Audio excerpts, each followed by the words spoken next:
గుజరాత్ అహ్మదాబాద్ నుంచి లండన్ వెళ్తున్న air India విమానం కుప్పకూలిన సంఘటనపై దర్యాప్తునకు కీలకమైన బ్లాక్ బాక్స్ ఎట్టకేలకు లభ్యమైంది. దీన్ని కేంద్ర పౌర విమానయాన శాఖ మంత్రి కింజరాపు రామ్మోహన్ నాయుడు ధృవీకరించారు. గురువారం జరిగిన ఈ ఘటనలో ప్రయాణికులు, విమాన ఉద్యోగులు, వైద్య సిబ్బంది సహా 265 మంది మృత్యువాత పడ్డట్లు ప్రాథమిక సమాచారం అందింది. అయితే మృతుల సంఖ్య పెరుగుతున్నట్లు తెలుస్తోంది.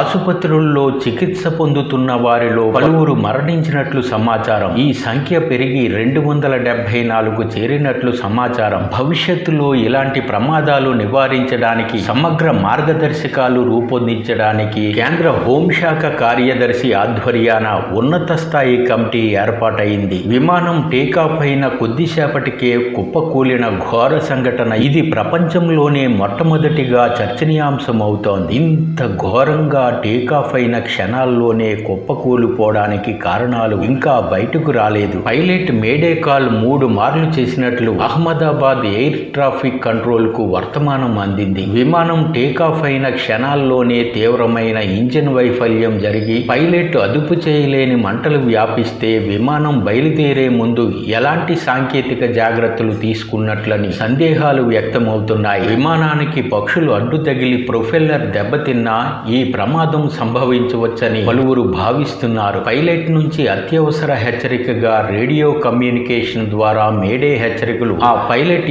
ఏమని చేశారో తెలియాలంటే విమానంలో అంతర్గత రికార్డురైన బ్లాక్ బాక్స్ ను పరిశీలించాల్సిందే. ఇది దర్యాప్తుకు కీలకంగా ఉపయోగపడుతుందని పౌర విమానయాన శాఖ మంత్రి కింజరాపు రామ్మోహన్ నాయుడు చెబుతున్నారు.